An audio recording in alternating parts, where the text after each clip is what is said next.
mengkaji kitab karangan Khalid Muhammad bin Khalid, yaitu kitab 60 sirah sahabat Nabi Muhammad sallallahu alaihi wasallam.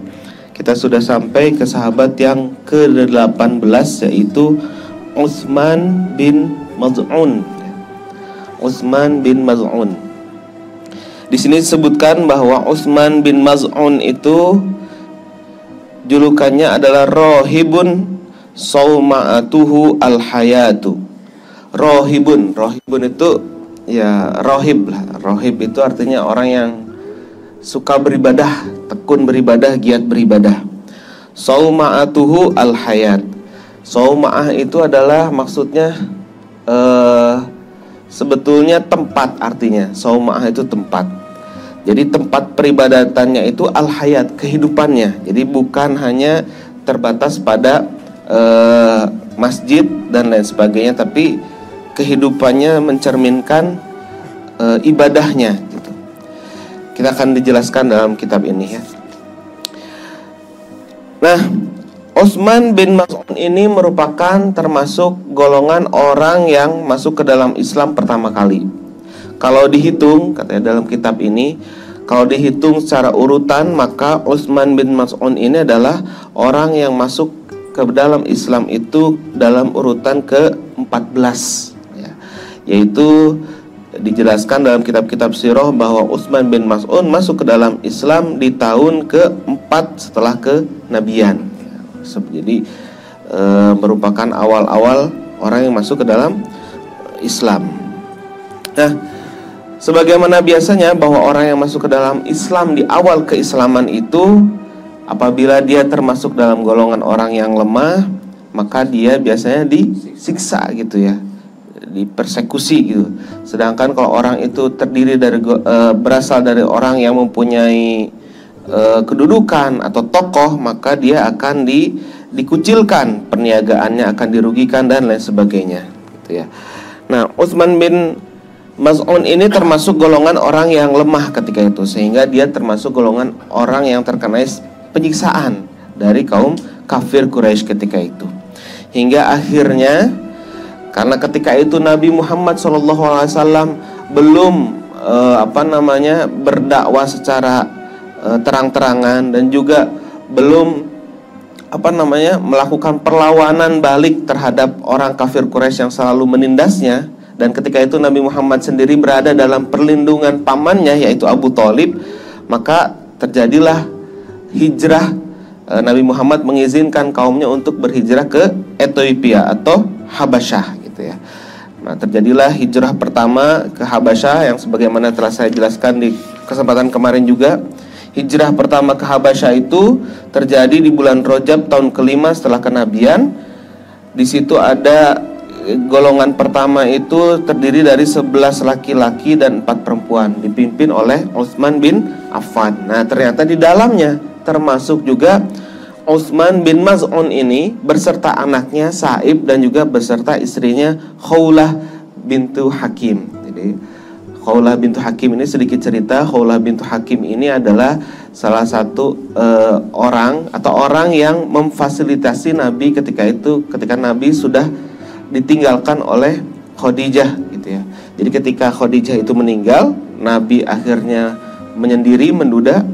Nah, ditawarkanlah atau difasilitasilah atau di tanda kutip ya, dimakcomblangilah oleh yang namanya Khawlah bintu Hakim untuk akhirnya menikah dengan yang namanya Saudah dan kemudian dengan Aisyah gitu ya. Jadi ketika hijrah ke Madinah, Nabi itu sudah mempunyai 2 istri, yaitu Saudah dan Aisyah gitu ya. Karena ketika itu ditanyakan kepada Nabi Muhammad oleh Khawlah ini, apakah engkau akan menikah wahai Rasulullah? Dijawab oleh Rasulullah, ya akan menikah. Terus apakah mau saya carikan gitu perempuan yang cocok untuk dirimu? Kemudian Rasulullah bertanya, sayyiban ambikron, apakah dari golongan janda atau perempuan, kata Rasulullah. Nah, ditawarkanlah, dua-duanya ada katanya, stoknya nih, kata Khawlah nih. Dari janda itu adalah Saudah, dan dari golongan yang yang masih perawan itu adalah Aisyah gitu. Akhirnya Rasulullah menikahi Saudah terlebih dahulu, tuh kemudian setelah berjalannya waktu dinikahi juga Aisyah, yaitu anak dari sahabat karibmu sendiri, yaitu anak dari Abu Bakar As-Siddiq. Nah, untuk kemudian ketika terjadinya hijrah ke Madinah, Rasulullah sudah mempunyai 2 istri. Nah, karena tadi ya penindasan yang dilakukan oleh kaum kafir Quraisy ini, akhirnya terjadilah hijrah, termasuk Utsman bin Maz'un ini termasuk salah satu yang hijrah beserta anaknya Sa'ib. Jadi dia juga kunyahnya itu adalah Abu Sa'ib namanya, karena anaknya namanya Sa'ib gitu. Pergilah dia keluar ke Ethiopia karena di sana ada raja yang adil ya, yaitu siapa rajanya? Raja Najasyi ya. Di sana itu hidup agama-agama lain, ada agama Samawi yang lain juga, yaitu agama Masihi ya, disebutkan dalam kitab ini. Nah, jadi ketika kaum ini berhijrah, kaum Nabi Muhammad ini berhijrah dari kota Makkah ke kota Habasyah atau ke Ethiopia, ketika itu mereka itu sudah jemu gitu dengan melihat ibadah-ibadah terhadap berhala gitu ya, ibadah-ibadah terhadap wathaniyah atau berhala. Kemudian mereka mendapati kalau di Ethiopia itu, di Habasyah itu sudah ada agama Samawi, salah satunya contohnya agama Al-Masih gitu ya. Makanya ketika mereka pergi ke Ethiopia, mereka beribadah terhadap ibadah yang tidak berbentuk gitu ya. Ibadah Samawi yang Tuhannya tidak berbentuk itu sudah biasa terjadi di Habasyah. Nah, akhirnya mereka pun ketika di Habasyah ditawarkan oleh penduduk setempat untuk pindah agama ke agama Al-Masih, tapi ditawarkannya itu tidak dengan tata cara peperangan gitu ya. Hanya ditawarkan gitu. Karena di sana mereka hidup damai gitu, saling berdampingan. Tapi dengan jauhnya jarak antara Ethiopia dengan Mekah, mereka malah bertambah rindu dengan agama Nabi Muhammad SAW. Akhirnya mereka yabquna ala walaihim al-amiq lil Islam wa li Muhammadin Rasulullah SAW. Dalam kitab ini dijelaskan mereka tetap dalam keloyalannya yang sangat dalam gitu ya, terhadap Islam dan terhadap Nabi Muhammad SAW. Tiada satupun dari orang-orang yang berhijrah ketika itu akhirnya berpindah agamanya gitu, walaupun ada tawaran-tawaran gitu, tapi mereka tidak berhijrah gitu, mereka tidak berpindah agamanya, mereka tetap dalam keislaman. Nah, ketika terjadinya hijrah ini, Utsman bin Maz'un ini masuk di sini diceritakan orangnya suka membuat syair-syair ya. Termasuk juga ketika mereka sedang dalam keadaan aman, tentram di kota Ethiopia, sedang beribadah dan merasakan kerinduan yang sangat dalam terhadap kota Makkah gitu ya, terhadap Nabi Muhammad SAW. Dan juga ketika Utsman bin Maz'un ini mengingat tentang ibnu ammihi atau keponakannya, yaitu Umayyah bin Khalaf. Nah, ternyata Umayyah bin Khalaf ini termasuk golongan kaum kafir Quraisy yang juga salah satunya menyiksa dia. Jadi ponakannya juga termasuk orang yang menyiksa Utsman bin Maz'un. Nah, ketika mengingat apa yang dilakukan oleh Umayyah bin Khalaf, Utsman bin Maz'un ini juga membuat suatu, mensyairkan gitu ya, membuat suatu bait syair, tarishu nibalan la yuwatika rishaha. Kira-kira artinya seperti ini: kamu melengkapi panah dengan bulu-bulunya. Wa tubri nibalan rishuha laka ajma, dan kamu meruncingkan panah-panah tadi setajam-tajamnya. Wa harabta aqwaman kiraman a'izzatan, kamu memerangi orang-orang suci lagi mulia. Wa ahlakta aqwaman bihim kunta tas'u, kamu juga mencelakakan orang-orang yang wibawa. Sata'lamu inna batka yauman mulimmatan, ingatlah suatu saat bahaya akan datang menimpa. Wa aslamaka al-aubash ma kunta tasna, perbuatanmu niscaya akan dibalas oleh rakyat jelata gitu. Jadi dia ada rasa dendam juga gitu terhadap Umayyah bin Khalaf, sampai akhirnya dia membuat bait-bait syair tadi. Nah, Setelah setahun, 2 tahun mereka ada di di Habasyah ini dari tahun 8 Hijriah tadi ya. Nah, kemudian terdengarlah kabar, tersiarlah kabar, mereka mendengar kabar bahwa kaum Quraisy ketika itu tengah bersujud di belakang Nabi Muhammad Shallallahu Alaihi Wasallam. Ternyata diketahui katanya ada kabar bahwa kaum Quraisy bersujud di belakang Nabi Muhammad SAW, hingga akhirnya mereka pun bergegas membereskan perlengkapan mereka untuk akhirnya pulang ke kota Makkah gitu ya. Wah, ini kaum Makkah sudah pada jadi Islam nih gitu. Tersiar kabar seperti itu. Mereka pun buru-buru berkemas, 11 orang laki dan 4 perempuan ini berkemas, kemudian pulang ke kota Makkah. Tetapi hampir sampai di gerbang pintu Makkah, akhirnya mereka tahu bahwa kabar itu adalah hoaks belaka gitu ya. Nah, ada hoaks juga dulu ya. Jadi ternyata kejadiannya ini nggak hoaks sebetulnya, tapi kabarnya frame berita yang diterima itu hoaks. Jadi ketika itu memang terjadi, kaum kafir Quraisy itu bersujud di belakang Nabi Muhammad. Kenapa? Karena mereka saking kagumnya ketika Nabi Muhammad melantunkan Al-Quran. Di suatu riwayat disebutkan bahwa surat yang sedang dibacakan oleh Nabi Muhammad adalah surat An-Najm. Surat An-Najm, dan surat An-Najm ketika akhir surat itu kan wasjudu, aduh saya lupa, ada yang hafid gak di sini? Wasjudu lirob, itu kan ada ayat sajadah. Jadi di belakang suratnya itu ada ayat sajadah di belakang surat An-Najm. Fasjudu lillahi wa'budu.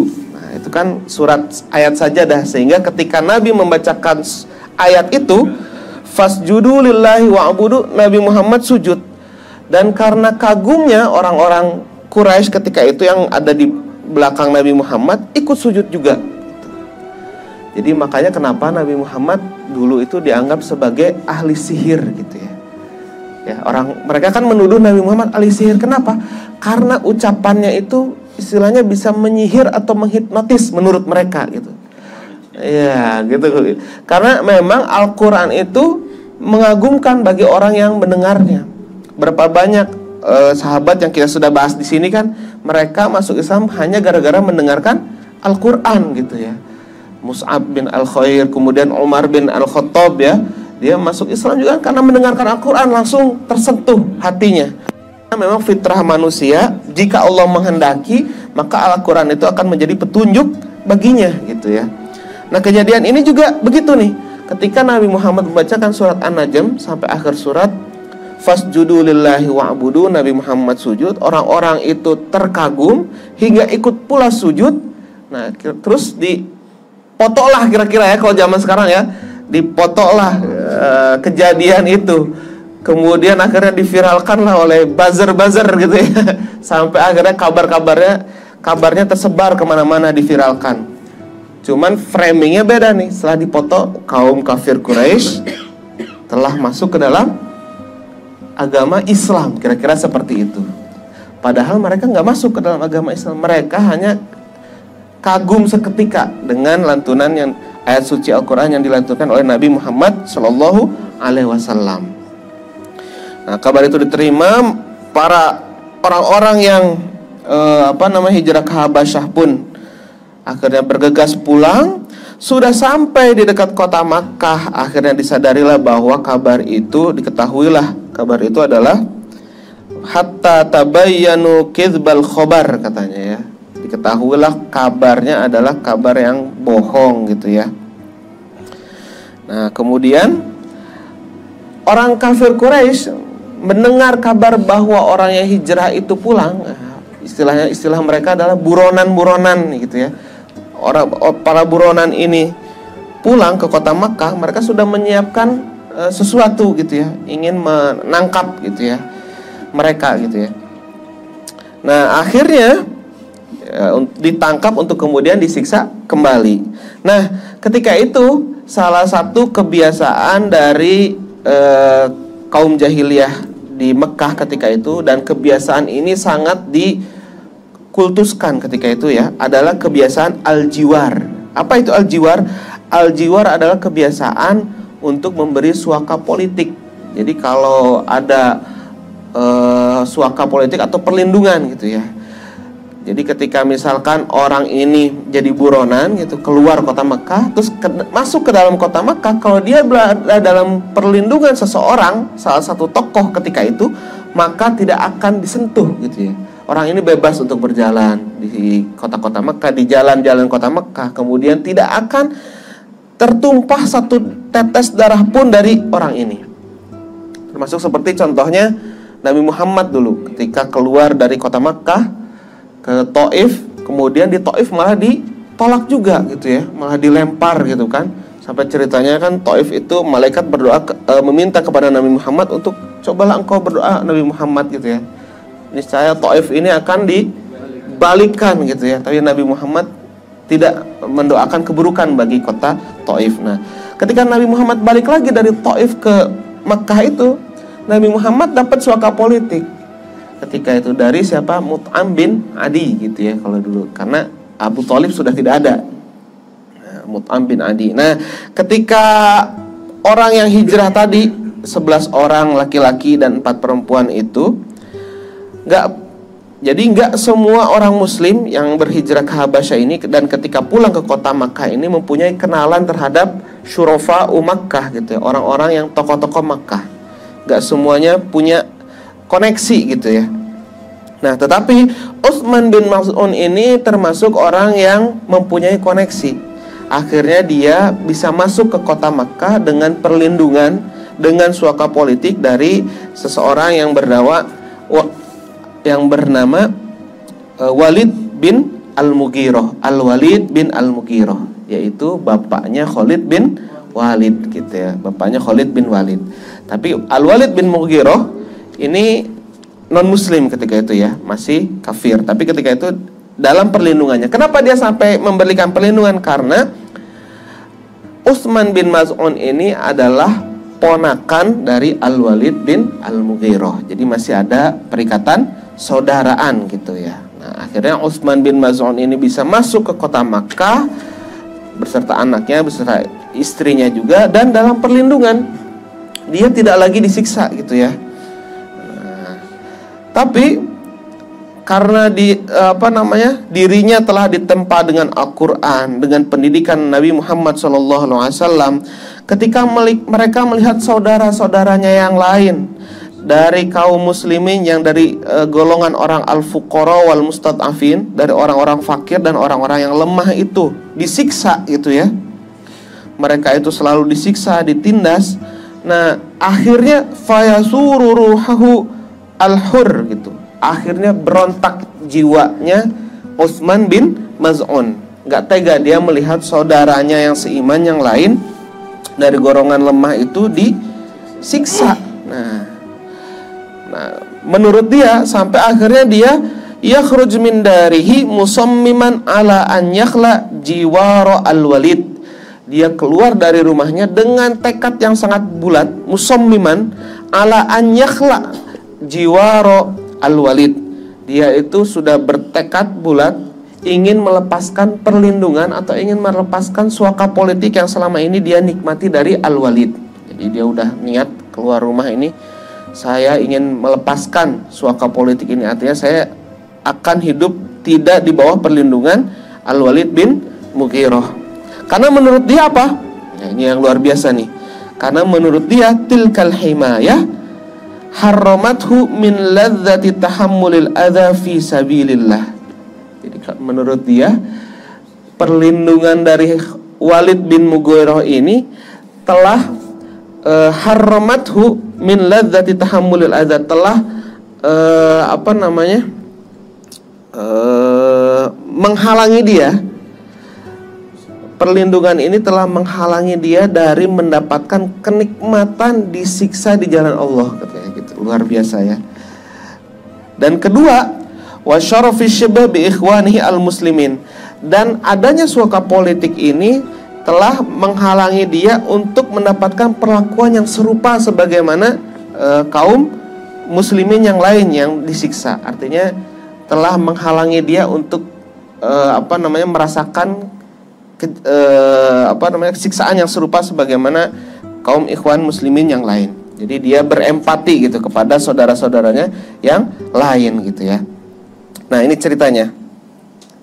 Nah, Utsman bin Maz'un ini ketika tidak tega melihat bala atau siksaan-siksaan yang diterima oleh kaum muslimin, dia pergi ke rumah Walid bin Al-Mughirah.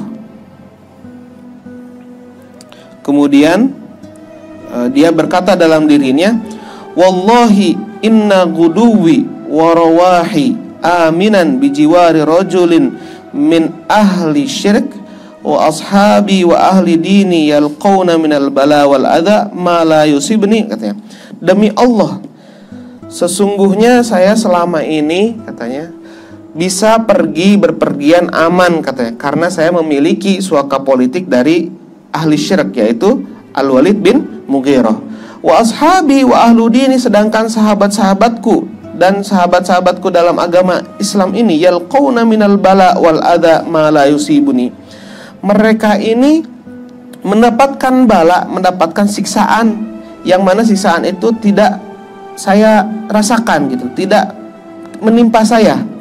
La naqsun kabirun fi nafsi, ini adalah suatu kekurangan yang saya rasakan dalam kehidupanku. Jadi dia merasa bahwa dengan adanya suaka politik ini malah menghalangi dirinya dari kenikmatan mendapatkan siksaan di jalan Allah gitu ya. Akhirnya dia pergi ke rumah Walid bin Al-Mughirah seraya berkata, "Ya Aba Abdi Syams, wafat dhimmatak," katanya.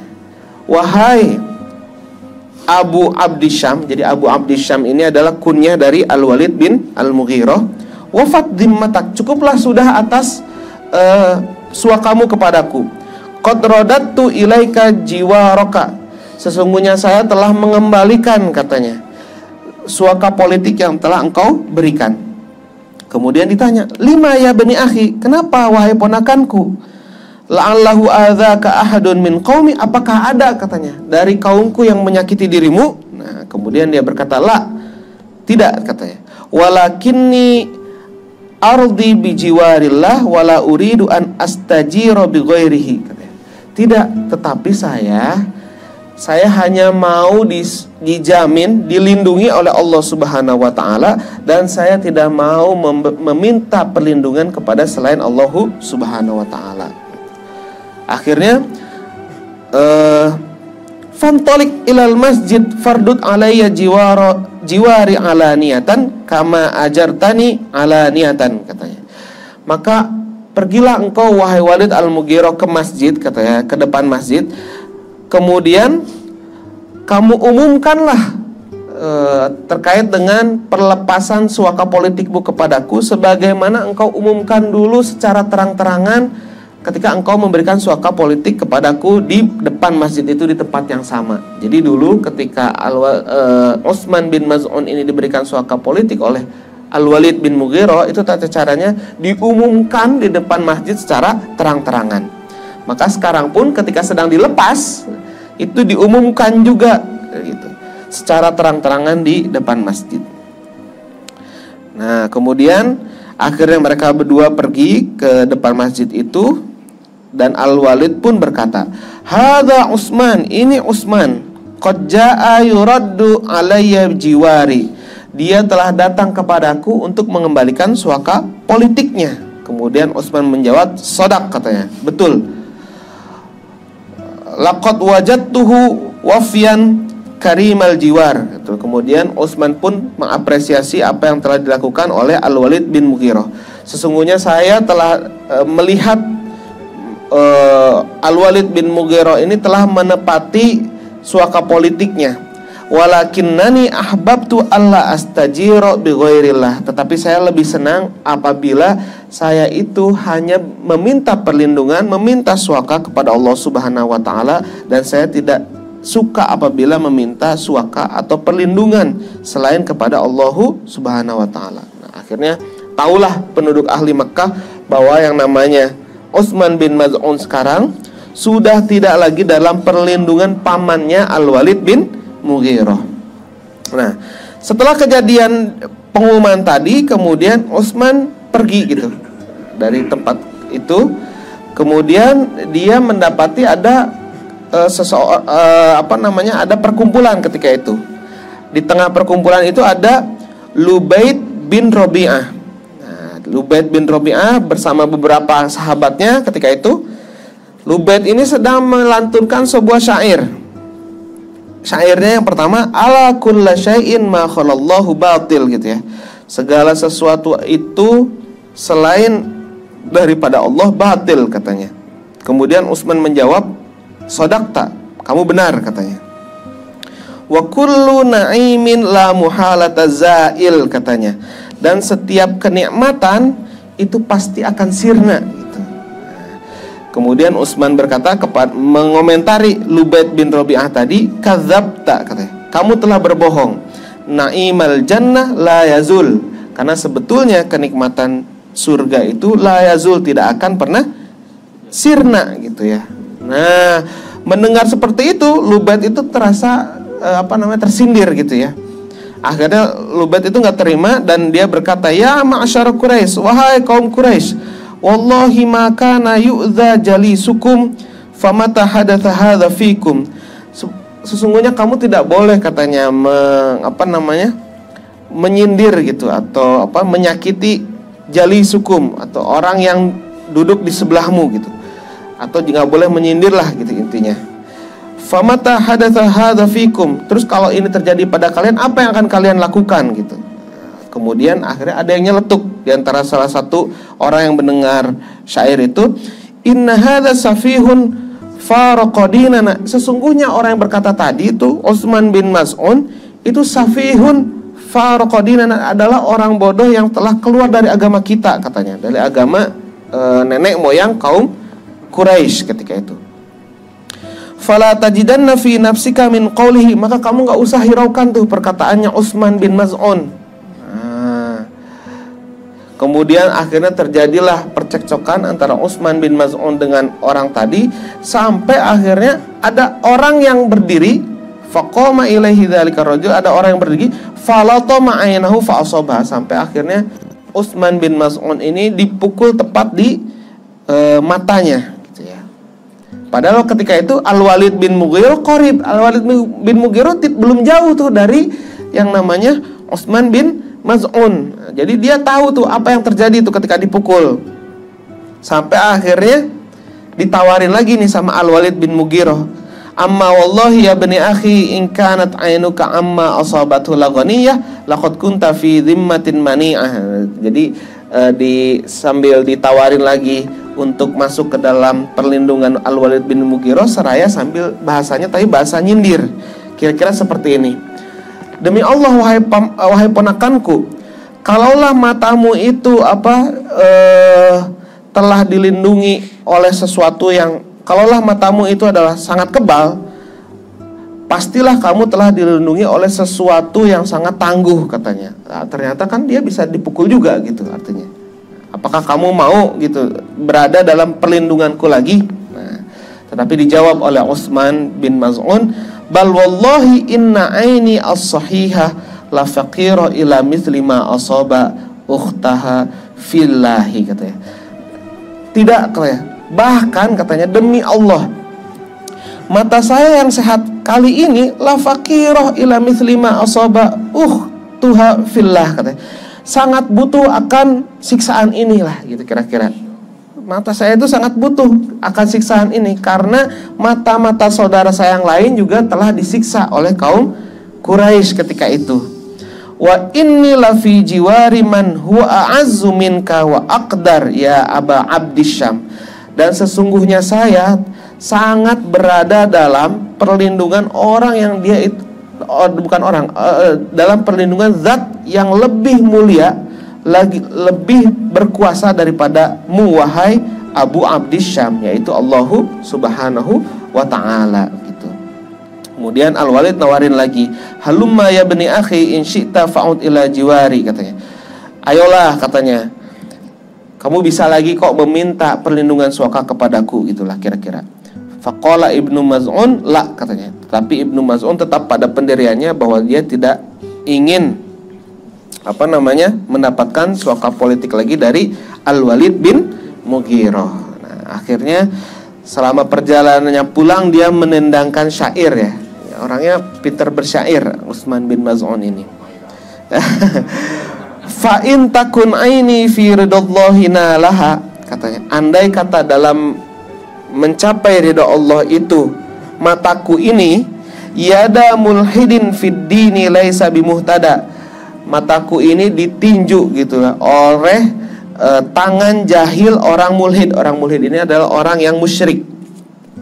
Faqad awadar rahman minha thawabahu, maka sesungguhnya saya yakin bahwa Ar-Rahman atau Allah Subhanahu wa taala telah menyiapkan balasan atau ganjarannya bagi mataku ini. Wa man yurdihir rahman ya qaum yas'ad, dan barang siapa yang telah diridhoi oleh Ar-Rahman, oleh Allah Subhanahu wa taala, maka dia yas'ad, dia itu akan berbahagia. Fa inni wa in qultum ghawiyyun mudallal, dan sesungguhnya saya, walaupun kalian semua menyebutkan bahwa saya ini sesat karena saya ini berada dalam agama Nabi Muhammad SAW, la ahya ala dinir rasul Muhammadin, saya tetap akan hidup di bawah agamanya Muhammad sallallahu alaihi wasallam. Uridu bidakallah wal haqqu dinuna, katanya. Saya ingin dengan berada dalam agama Muhammad itu adalah Allah Subhanahu wa taala. Saya menginginkan ridho Allah Subhanahu wa taala, wal haqqu dinuna, dan kebenaran akan agama saya, katanya. Ala ragmi man yabghi alaina wa ya'tadi, walaupun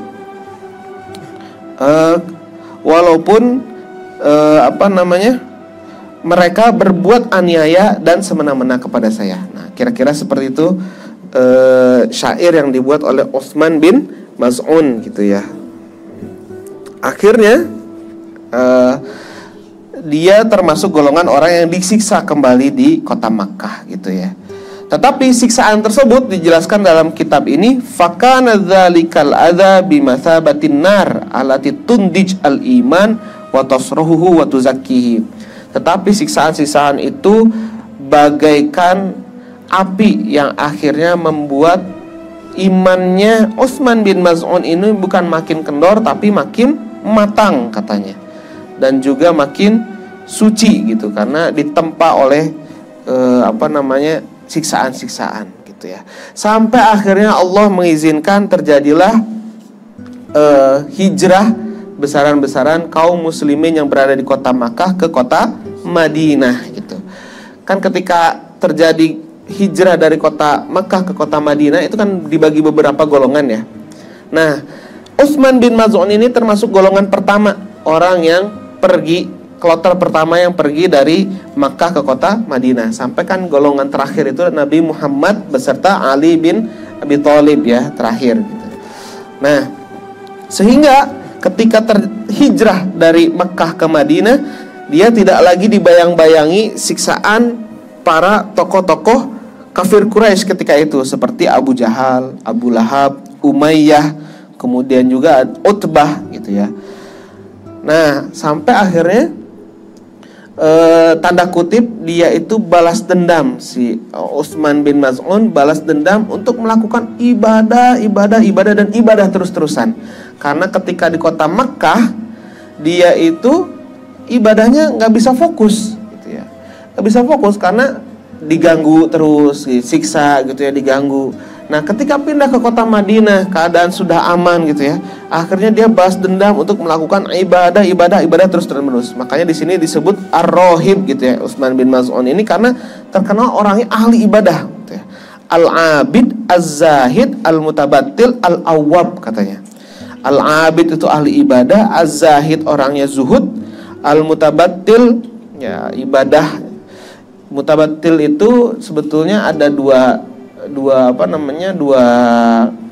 arti ya.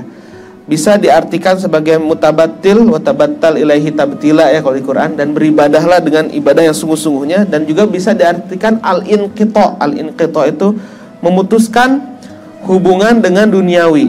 Nah, lebih jelasnya lagi at-tabattul itu memutuskan dengan hubungan duniawi yang yang berhubungan dengan pernikahan gitu ya. Maksudnya menjomblo, nah itu tabatul gitu ya.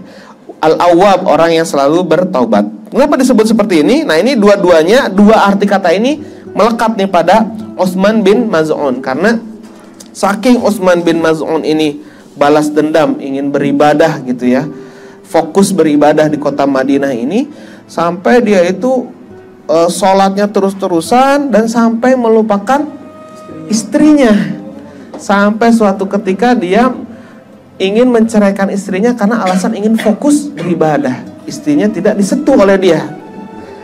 Sampai tidak disentuh istrinya oleh dia itu, sampai akhirnya dia itu oleh Nabi Muhammad ditegur gitu. Sampai bal hatta arrafas ila zaujiha na'a anhu wantaha. Jadi sampai dia pun untuk menggauli istrinya itu dia tinggalkan karena fokus beribadah. Karena dia sudah merasakan bagaimana nikmatnya ibadah gitu. Karena di Mekah dulu itu tidak leluasa ibadah, ke Madinah leluasa ibadah dan ibadah terus ya. Akhirnya sampai dia itu tidak menggauli istrinya. Sampai akhirnya ditegur oleh Nabi Muhammad, dan Nabi Muhammad bilang kepada Utsman bin Maz'un, "Inna li ahlika 'alaika haqqon." Katanya, sesungguhnya keluargamu itu mempunyai hak atas dirimu gitu. Maka gaulilah istrimu, kemudian bergaulah dengan anak-anakmu gitu ya. Wa inna li'ainika 'alaika haqqon, dan juga matamu itu punya hak. Gak boleh gitu ya, ibadah terus gitu, dari Isya terus sampai subuh terus sampai, nggak boleh gitu. Makanya sholat tahajud pun afdolnya harus tidur dulu. Setelah Isya tidur dulu, baru nanti tahajud. Islam itu mengajarkan kita sebuah keseimbangan ya. Jadi i'mal lidunyaka ka'annaka ta'ishu abadan wa'mal li akhiratika ka'annaka tamutu ghadan. Berbuatlah, beramallah kalian untuk duniamu seakan-akan kalian akan hidup selamanya. Tetapi beramallah untuk akhiratmu seakan-akan engkau akan mati besok gitu. Di dalam Al-Quran disebutkan juga, wabtaghi fima atakallahu darul akhirata wala tansa nasibaka minad dunya. Gapailah katanya ridho Allah itu dengan melaksanakan ibadah-ibadah, tapi jangan lupa kedudukanmu di dunia gitu ya. Kamu tetap masih punya keluarga, kamu tetap masih punya anak-anak, keluarga yang harus dinafkahi, kamu punya tetangga juga gitu ya, yang harus dilindungi dan lain sebagainya gitu ya. Jadi dalam Islam pun kalau kita lihat dalam ibadah semuanya pasti ada ada jedanya gitu ya. Makanya Rasulullah pun pernah bersabda kepada 3 orang yang menghadap dirinya dan mengaku telah beribadah dengan total gitu ya. Jadi dia berpuasa terus-terusan gak ngebuka. Rasulullah bilang, "Walakinni asum wa uftir." Saya itu puasa tapi saya juga buka. Nggak boleh puasa nggak sampai buka, atau nggak boleh dalam Islam puasa seterus-terusnya sepanjang tahun, nggak boleh. Shaumud dahar itu nggak boleh, karena dalam Islam dalam setahun itu ada hari diharamkan puasa, yaitu apa? Hari Id, Idul Adha, Idul Fitri, dan juga hari Tasyrik ya, ketika Idul Adha. Jadi ini keseimbangan dalam Islam. Kemudian tidak boleh sholat terus, ada istirahatnya, ada tidurnya. Mata kita itu punya hak gitu untuk istirahat. Badan kita juga punya hak untuk diistirahatkan gitu ya. Kemudian fa inni usolli wa anam, kata Rasulullah kan. Kemudian ada lagi, dan saya pun menikah gitu.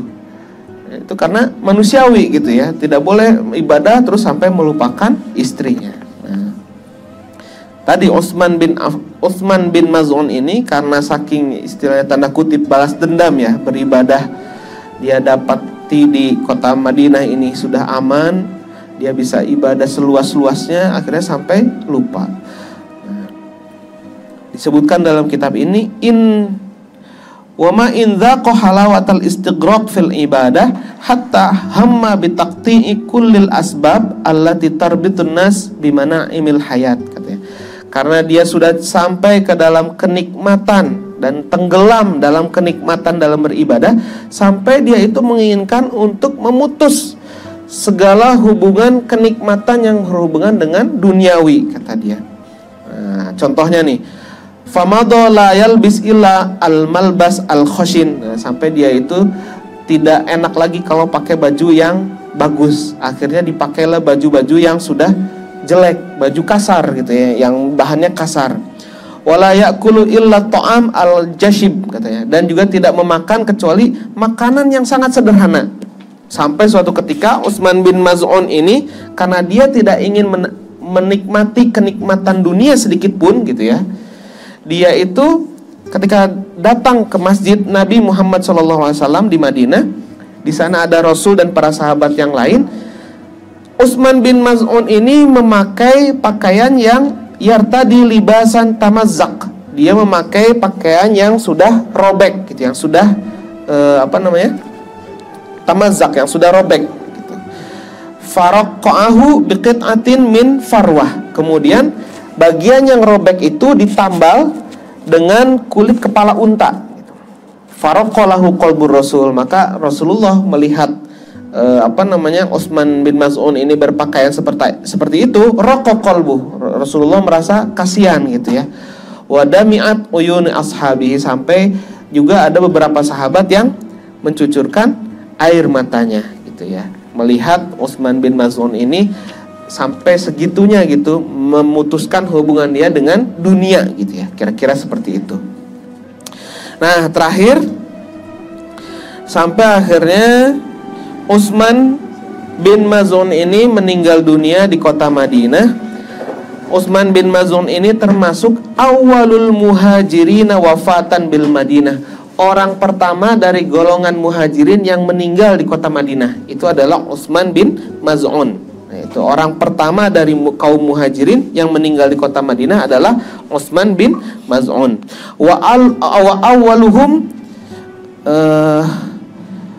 dufina fi Baqi, dan orang pertama juga dari kaum muhajirin yang dikuburkan di di makam Baqi ya. Kalau kita nanti umroh ke kota Madinah itu, Baqi itu nanti di samping Masjid Nabi ya. Nah, itu Utsman bin Maz'un juga dikuburkan di sana di Baqi gitu ya. Ada berbagai macam riwayat terkait dengan meninggalnya Utsman bin Maz'un ini. Kalau menurut Ibnu Hajar al-Asqalani meninggalnya itu ketika setelah perang Badar gitu ya. Bahkan bisa dianggap sebagai syahid perang Badar gitu, tapi tidak langsung di ma'rakahnya gitu ya, tidak langsung di peperangannya gitu. Kemudian ada juga disebutkan di bulan Zulhijjah tahun kedua Hijriah. Nah, gitu ya. Nah, ketika Utsman bin Maz'un ini meninggal, Rasulullah akabba ala janibihi yuqabbiluhu. Rasulullah membungkukkan badannya, kemudian Rasulullah mengecup kening dari Utsman bin Maz'un ini, karena Rasulullah sangat mencintai sahabatnya yang satu ini, karena dia tahu sahabatnya yang satu ini telah mengorbankan kehidupannya gitu ya untuk agama Muhammad, agama Islam ini gitu ya. Dia rela untuk disiksa, dan dia juga beribadahnya sangat tulus kepada Allah Subhanahu wa taala. Sampai akhirnya Rasulullah pun ketika mengecup kening dari Utsman bin Maz'un ini, meneteslah dari mata Rasulullah itu air mata dan membasahi pipi dari Utsman bin Maz'un. Nah, akhirnya Rasulullah pun memberikan kalimat perpisahan kepada Utsman bin Maz'un, yaitu rahimakallahu Abas Sa'ib, katanya. Semoga Allah merahmatimu wahai Abu Sa'ib gitu ya. Kharajta minad dunya, sesungguhnya kamu telah keluar dari dunia. Wa ma asabta minha, dan kamu tidak mengambil keuntungan sedikit pun dari dunia ini. Wala asabat minka, dan dunia ini tidak dirugikan sama sekali oleh kehadiranmu. Nah, gitu. Karena tadi Utsman bin Maz'un ini mengambil jalan hidup yang zuhud gitu ya. Dia tidak ingin mengambil kenikmatan-kenikmatan dunia, tapi terlalu berlebihan sampai Rasulullah pun mengingatkannya. Nah, saking cintanya Rasulullah SAW kepada Utsman bin Maz'un ini, ketika terjadi anak-anak dari Nabi Muhammad itu meninggal, contohnya itu Ruqayyah gitu ya, kemudian Zainab, kemudian Ibrahim, Ruqayyah meninggal di tahun kedua Hijriah juga setelah Utsman bin Maz'un. Itu Nabi Muhammad berkata seperti ini, ilhaqi bisalafina al khair, katanya. Bertemulah engkau wahai Ruqayyah anakku dengan orang terdahulu kita yang baik. Siapa dia? Utsman bin Maz'un. Sampai berkata demikian Rasulullah kepada jenazahnya, anaknya yaitu Ruqayyah. Begitu pula Rasulullah mengucapkan hal yang serupa, ilhaqi bisalafina as-salih, gitu ya. Bertemulah engkau wahai Zainab anakku, gitu ya, dengan orang terdahulu kita yang baik, Utsman bin al-Maz'un, gitu ya, Utsman bin Maz'un. Begitu pula ketika anaknya yang lain yaitu Ibrahim bin Muhammad yang meninggal di tahun 8 Hijriah di bulan Zulhijjah. Nah, Rasulullah pun berkata seperti itu, ilhaq bisalafina al-khair Utsman bin Maz'un.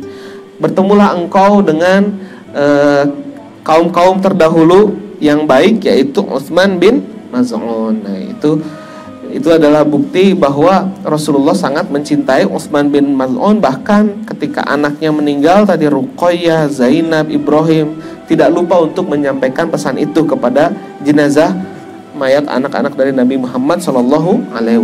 Makanya di para ulama mengkategorikan Utsman bin Maz'un ini termasuk al-mubasysyiruna bil jannah, orang yang telah dikabarkan oleh Nabi Muhammad dijamin akan masuk surganya Allah Subhanahu wa ta'ala, gitu. Mungkin ini saja yang bisa saya sampaikan dari kisah dari Utsman bin Maz'un ini. Semoga kita bisa mengambil manfaatnya, bagaimana loyalitasnya terhadap agama Islam, sampai dia tadi kalau kita ringkas, walaupun dia mendapatkan suakanya pun dia lepas, gitu ya. Kemudian dia juga berkorban untuk hijrah sana sini demi mempertahankan keyakinannya. Pertama hijrah ke Habasyah dia ikut, kemudian hijrah ke kota Madinah pun dia ikut, dan di sela-sela itu dia selalu mengikuti peperangan yang dilakukan oleh Nabi Muhammad SAW. Tidak pernah goib, gitu ya. Nah, kemudian rasa empatinya terhadap kaum muslimin yang lain yang masih disiksa membuat dia akhirnya melepaskan suaka dari Al-Walid bin Mughirah. Kemudian karena sangat cintanya dia dengan ibadah kepada Allah Subhanahu wa ta'ala, dia pun balas dendam, ya, tanda kutip, ketika berada di kota Madinah. Dia pol-polan ibadahnya sampai akhirnya ditegur pula oleh Rasulullah Sallallahu Alaihi Wasallam. Semoga kisah dari Utsman bin Maz'un ini bisa kita ambil hikmahnya. Mohon maaf atas segala kekurangan. Wabillahi taufiq wal hidayah. Wassalamualaikum warahmatullahi wabarakatuh. Tutup ya. Kita tutup acara ini dengan sama-sama membaca hamdalah, alhamdulillahirabbil alamin. Kemudian dengan doa kafaratul majlis, subhanakallahumma wa bihamdika asyhadu an la ilaha illa anta astaghfiruka wa atubu ilaik.